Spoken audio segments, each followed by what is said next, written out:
Podcast Rural.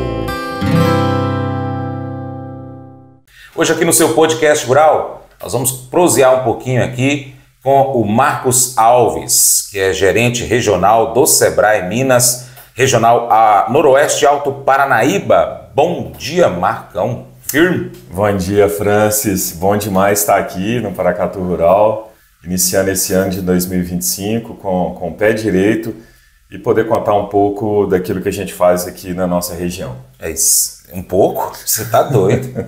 Se for um pouco, então tá lascada, porque, rapaz, vocês trabalham demais da conta. Eu falei, ó, eu acho que não vai dar tempo não, porque eles fazem muita coisa aqui em Minas Gerais, aqui nessa região. Marcos, você é um caboclo que chegou aqui em Paracatu, mais ou menos na mesma época que o Paracatu Rural começou, então já vai fechar 10 anos, né? Completou já 10 anos? Você tá bom de memória, Francis, é isso mesmo. Esse ano completam 10 anos que cheguei na região, assumi a gerência. E bom que a gente começou junto na história, exatamente quando chegando aqui pude conhecer o Paracatu Rural e de lá para cá a gente tem essa parceria e eu reforço sempre a importância que o seu programa tem de levar a notícia inclusive para fora desse núcleo que existe do agronegócio, frente à enorme audiência que o programa tem, o alcance que o programa tem, e através dele a gente pode contar e, enfim, levar informação sobre o que está acontecendo aqui nessa região que é tão próspera e tão bonita. É verdade. Marcos, e o Paracatu Rural, ele começou com você, e eu me lembro que você me falou que isso era da área, numa outra regional do Sebrae, que cuidava do agro, né? Então você veio para cá e deu uma atenção diferenciada através aí dos braços do Sebrae para Paracatu, para o Noroeste, aí depois para o Alto Paranaíba, que o Alto Paranaíba incluiu na regional um tempo depois, né?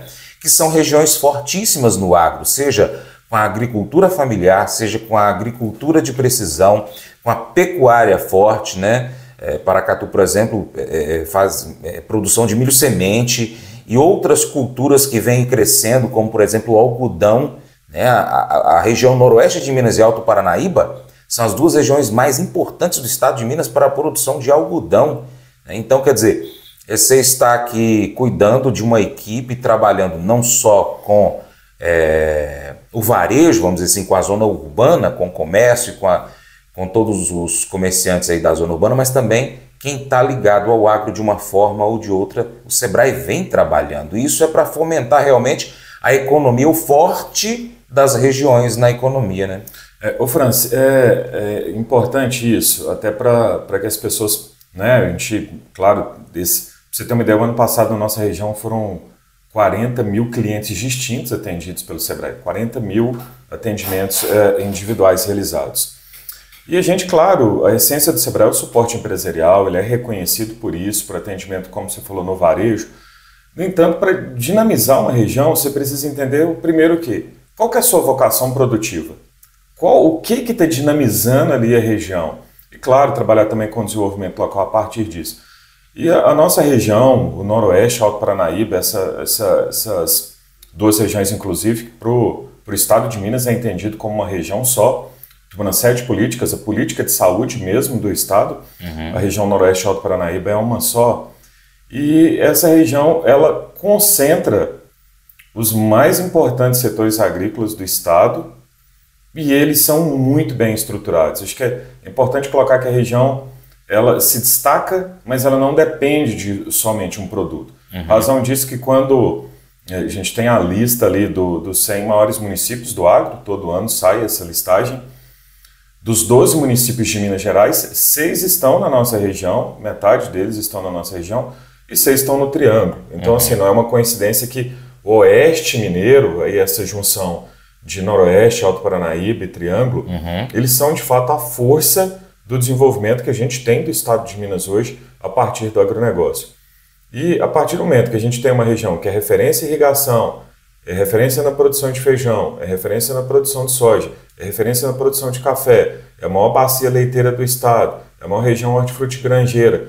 Então, todos esses números, eles naturalmente trazem a necessidade do Sebrae de um olhar diferenciado, e sim, né, vinha Eu vinha da atuação com a cafeicultura na região do Cerrado Mineiro, que é um modelo, ainda continua sendo um modelo de governança, e o grande diferencial, acho que o café, se ele atingiu o café da região do Cerrado Mineiro, atingiu o papel, foi por conta da organização, do diálogo entre os representantes do setor, esse é o principal diferencial.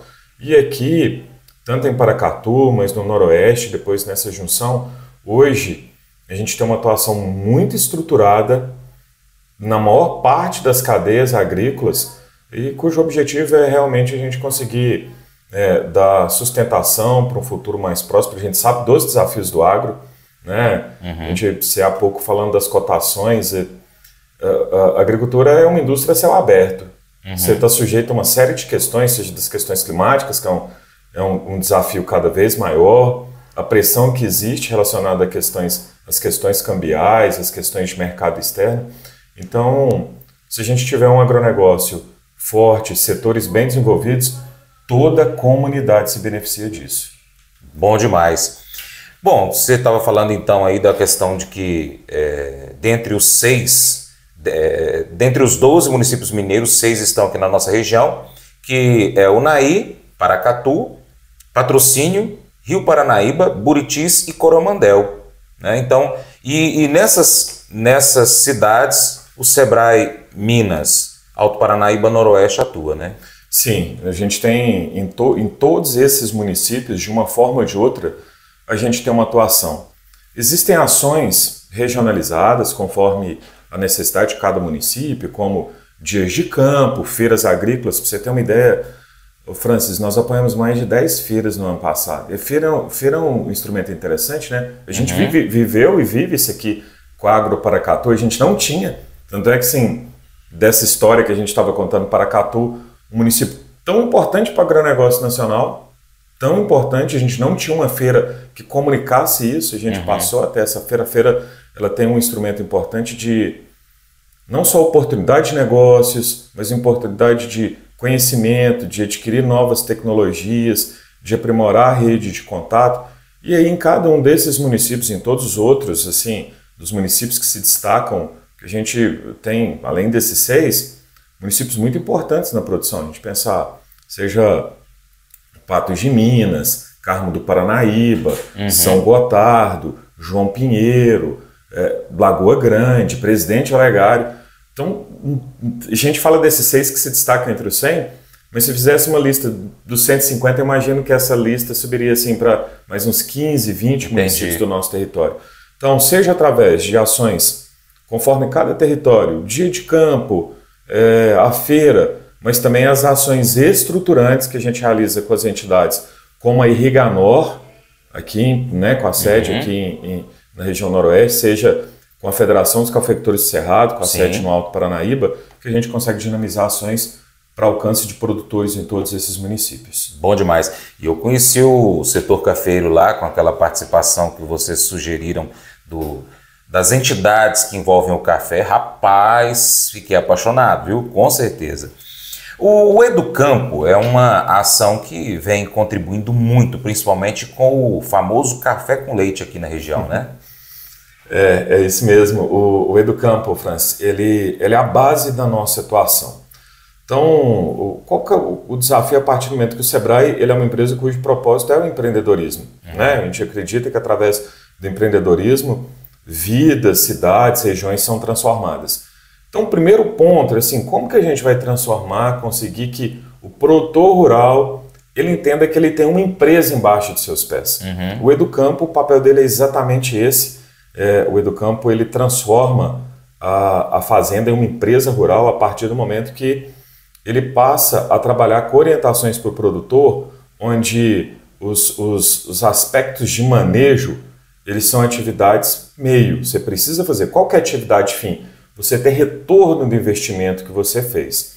E aí nessa política do café com leite, hoje são 30 grupos do Educampo, são aproximadamente aí já chegando a 500 produtores que são atendidos de forma recorrente. Para você ter uma ideia, né, falando nessa questão de história, né, há 20 anos atrás eu chegava em Patrocínio. Em 2005 eu chegava em Patrocínio, depois em 2015 aqui em Paracatu e lá em Patrocínio nós iniciamos o primeiro grupo do Educampo do Café do Cerrado, hoje são 19. esse grupo permanece até hoje. Então, Legal. assim, o foco do trabalho do Educampo, ele não é um projeto, é um programa que ele tem a perenidade, a constância de levar informação, principal informação, qual que é o retorno de investimento que o produtor rural tem a partir do momento que ele assume esse negócio. Se comparado com outras atividades, é melhor ou pior? O que ele deve, inclusive de algum momento, seja pela questão da região, da área, ou mesmo do conhecimento, ou mesmo da aptidão. Muitas vezes a pessoa quer ser produtor rural porque acha que o café está com preço muito bom, mas quando vê a realidade não é bem assim. Então, inclusive, para tomar decisão se deve continuar ou não na atividade. Entendi. E lá atrás, fui com a Patrícia, se não me falha a memória, a gente conversou com um produtor próximo ali da usina da Copervap, seu Carlos. Me lembrei do nome dele, Carlinho. E aí, na época, eu conheci o filho dele também, eu acompanhei com o Fábio como é que é o processo. Achei muito interessante, realmente.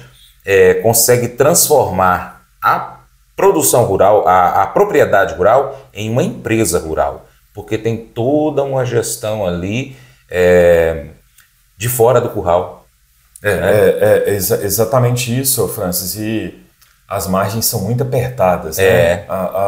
O produtor rural, assim, ele é um limite, ele inclusive precisa, o produtor de leite em especial, precisa entender muito bem o seu fluxo ao longo do ano, porque existe uma oscilação. Então, a gestão do seu negócio, o controle de custos, precisa ser na ponta do lápis. E aí, com essa história, a gente tem o leite que, algum tempo atrás, foi motivo, inclusive, de muitas manifestações, e que eu acho que é necessário esse cuidado em relação à manutenção do produtor no campo. Mas ainda assim, no momento de dificuldade, produtores rurais de leite com margens excepcionais na nossa região, por conta exatamente da disciplina, do controle de gestão e de levar o seu negócio realmente na ponta do lápis e sem... Atividade rural, ela não tolera aventureiro. É verdade. Então, assim, a gente teve um tempo, acho que, né, como diz a minha mãe, no tempo dos antigos, tocava roça. A partir do momento que a agricultura se profissionalizou, não tolera aventura, Francis. Verdade. Então, o dinheiro que está ali investido, ele precisa ser muito bem cuidado, muito bem planejado. A gestão precisa ser muito profissionalizada. E aqui com o Fábio, na Copervap, muito bem lembrado do nosso grupo de Educampo, seja com os outros grupos que a gente tem, o papel do nosso técnico é exatamente levar essa profissionalização para os produtores. A batalha contra o estresse em sua vida acontece entre os seus ouvidos, ou seja, a batalha está em sua mente, está em seus pensamentos. O que você coloca em sua mente determina o nível de estresse em sua vida. Se você quer paz de espírito, você terá que começar a controlar o que permite em sua mente. Tudo que você colocar em sua mente vai acontecer em sua vida. A Bíblia diz: encham a mente de vocês com tudo o que é bom e merece elogios, isto é, tudo o que é verdadeiro, digno, correto, puro, agradável e decente. Texto que está em Filipenses capítulo 4, verso 8. Se você quer diminuir seu estresse, você precisa mudar o que pensa e controlar o que permite em sua mente. Neste verso, a Bíblia nos dá 8 testes para permitir ou não algo em nossa mente. Pergunte a si mesmo: isso é bom? Merece elogios? É verdade? É digno? Correto? Puro? Agradável? É decente? Isso não soa como televisão? De jeito nenhum. A televisão está ficando cada vez pior, né? Os heróis na TV hoje são zumbis, vampiros, assassinos em séries, viciados em crack, políticos corruptos. E você chama isso de entretenimento? Há o suficiente disso no mundo sem que a gente sequer procure. Quando você pensa em coisas boas, dignas de elogios, verdadeiras, honrosas, corretas, puras, agradáveis e decentes, você está realmente pensando em Deus. Paulo está dizendo em Filipenses 4:8 para pensarmos em Deus. Isaías 26:3 diz: Tu, ó Senhor, dás paz e prosperidade às pessoas que têm uma fé firme. às pessoas que confiam em ti. O que você pensa determina o quão estressado e preocupado você está. Se você fixar seus pensamentos em Deus, Ele manterá você em perfeita paz. Esse devocional faz parte do plano de estudos Hábitos de Felicidade do aplicativo bíblia.com. Muito obrigado pela sua atenção, Deus te abençoe. Até o próximo encontro. Tchau, tchau.